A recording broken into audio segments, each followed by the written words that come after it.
Good morning guys, welcome to Lost Phoenix Gaming, home of tips, tricks, guides and tunes, and I'm having a look at the Classic Collectibles Championship in Forza Horizon. It gets you the Bentley 8 litre. First up is Derwent Valley Dash, which is a street race, followed by Greendale Circuit and Derwent Lakeside Sprint. And both of these are road races, so it's a bit of a split discipline on this one today. I'm going to be going for a Ferarri 365 GTB-4 from 1968. It's pretty cheap to pick up, and I've got a B-Class trial tune, 700 B-Class. This is actually pretty respectable. I've got the share code up here, and I've used it in previous weeks for one of the trial events, and it does run really well. Go grab that if you haven't got it, and let's just go for a blast on this one, I guess. First up, we've got Derwent Valley Dash. Okay, and for the settings, highly skilled, traction on, stability off, because you want to turn it a little bit.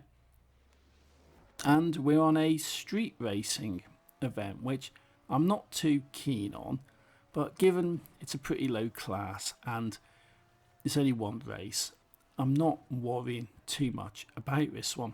But these guys are actually doing pretty well, running around on rails.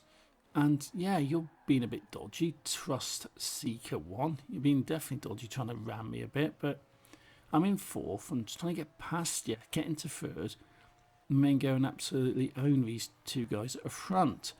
And you're blocking me a lot. I've noticed that street scene is like that.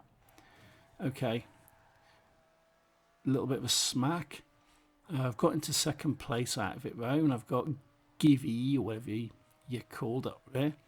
Just try and catch up with you guys, because you guys are on rails right here. It's actually really sort of difficult to catch up with a lot of you on street racing, because it's pretty much top speed all the way on the rails. But I'm going to get past you. I'm going to do it, even if I have to give you a little nudge like that. I don't know if you've gone into a tree. I don't really want to look back, you know. I don't want to look back, otherwise I will spin off myself. But give it some braking. Definitely not so good on there, but a quick cut past that non-player car and down to this corner. Pretty well handled until I fall off into the lake. So hit the rewind. And let's have another go at this, because rewind is your friend. That is better. That is definitely a lot better. And you guys are still pretty close up to me. Out of the three, I would say this is definitely the most challenging, because it's a street scene event. The road racings are not too bad. You can handle them. They're less sort of aggressive in a way.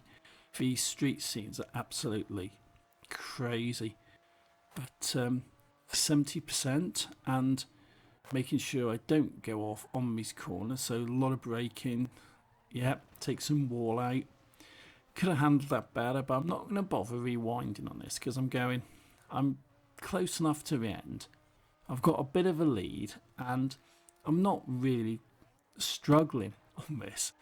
And just let's get this done, let's get it out of the way. And I can see the finish line up on the mini map. It's a bit of a twisty, turny, windy route to get there, but once I get round this next corner, it's just foot to a floor, go, and no real sort of problems. Avoid you, and that's the finish line up there. So, bang, there you go. That's a first place finish. So that's that one out of the way. So yeah, it's definitely given me a bit of leeway. Next up, we're on to a road racing. We've got Derwent Lakeside Sprint for this. Stability wise, I'm going to knock traction off, because it's road racing, and driving around before, I've noticed it not so good on my turning. So let's give myself a little bit more leeway for this. A bit of a battle going on there, a lot of ramming, a lot of dirty driving, and again past you, and oh look, the same person's in first place like was before. Yep, that's how it runs on Forza. You're always sort of against, top 2 or 3, and never against like Joe Bloggs driving around in 12th place. And I've got 1 win on this one, so if I can get a win on this, that puts me 2 for 2 and takes the pressure off for a 3rd one. But if I could only get 2nd on this, I'll definitely have to win the next one, because that's how the championships work in Forza. 2 wins and a 2nd place, and you're guaranteed to win the championship, get the reward, and get your playlist completion. And I'm in 1st. I'm determined to stay here. And I do put the racing lines on first, the guidelines, because 1, I'm not too stressed about credits on this game, so I've got quite a lot of them. Although, admittedly, I have gone a little bit crazy recently and spent about 500 million buying quite a few rare cars and expensive cars on the auction house, because I'm having to play around at the moment, trying to find the best way to actually do a stream, because I can't stream straight off a PC, because a second you load Ob Studio up, it crashes again, because Microsoft have been very dodgy with Forza, and I'm taking it as a throwback to when they had Mixer running, because they put these hooks in to stop people streaming using pretty much industry standard software like Ob Studio and Streamlabs and stuff like this. And now that it's gone, their Mixer's gone, there's no competition. So it's still in there though, so you're actually trying to stream and it just crashes the game. This whole screen capture solution is absolutely horrendous because your frame rates are bad. When it comes to Xbox, you can stream across from an Xbox using a companion app, but again, that's pretty laggy. That's actually not amazing.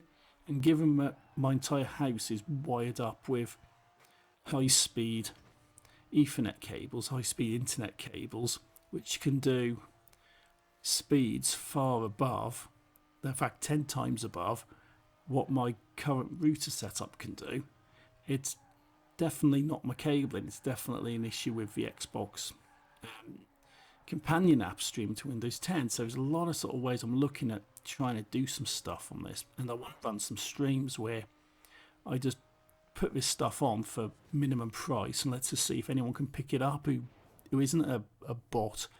But that's that one out of the way. So 1st place for that. That's 40 points and 1 more event left to complete. Greendale Circuit. Okay, same settings as before. Let's go. It's circuit race. So 3 laps, round and round and round you go, And yeah, my streaming idea, I want to sort of stream some stuff like that, like just doing like auctions and stuff, like, so I've add max credits, and I just needed to sort of just get rid of a few of them because some people are getting banned for having max credits. It's all a bit dodgy, but I decided, you know what, I'll just blow some money, probably more than I was intending, on a load of rare cars, including a few Ferarri Evos, and I want to just do a stream where I just go, right, I'm going to list them at minimum price, and you guys are watching it, if you can get in and get this stuff, awesome, benefit from it. But I do sort of worry that a lot of these rare cars disappear to bots in a couple of seconds of them being listed. It's absolutely impossible to pick up a lot of these cars, and I spent pretty much the entire day trying to get the Evos, and I think I got about 20 Evos like all day, and there's loads of them appearing. There's absolutely loads of them coming up on the auction, but the second they appear, you actually go and say buy now, and it's already gone. It's absolutely gone because there's so many bots on there, and I refuse to accept that most of them are real people, actually real life people sitting at their computers, because firstly, trying to do anything on the auction house on an Xbox is a nightmare. It's only on the PC where it's a little bit more responsive. And then again, I'm sitting there spamming the back buttons and and search buttons and everything on a controller. I'm not using scripts. I'm not doing anything dodgy. I'm actually just physically sitting there for more hours than I care to admit, actually doing this stuff. And when he come up, just quickly trying to like spam the buttons to do a buy now. And a lot of the time it's done. They're gone. And it do see the same few people picking her up. So I refuse to accept that there's loads of people just sitting there doing what I was doing, spamming the buttons all day, trying to actually pick up these cars. And I mean, I was lucky. I mean, I've probably tried to buy hundreds of cars, absolutely hundreds and hundreds of them, and I failed to get them because as quick as I am doing it, I can't compete with bots. And the ones I did pick up were a case of, you know, a small percentage of what you can actually find on it, really. So yeah, for people who are not sitting there spamming buttons or not using bots, it's virtually impossible to get these Evos. And I picked up a few other things. I got a couple of Jescos for 20 million. Got some full Capri Forza editions as well, which are actually easier to get than they used to be, because the bots used to hammer those instantly straight off. But for some reason, they seem to have all moved on to the Ferraris. And a lot of the time, it is people who've got the superstar creator status, which, yeah, you know, let's put a system in place to encourage people to cheat. I know, I'm definitely not approving of that sort of thing, but that's that one out of the way. That's third event done, 60 points, and classic collectibles completed. And this gets me the Bentley. Yeah, okay, the Bentley 8 litre unlocked. Job's a good one. A few credits along the way, so if you like what I'm doing, hit that like, hit subscribe, and until next time, thank you for watching, take it easy and happy driving.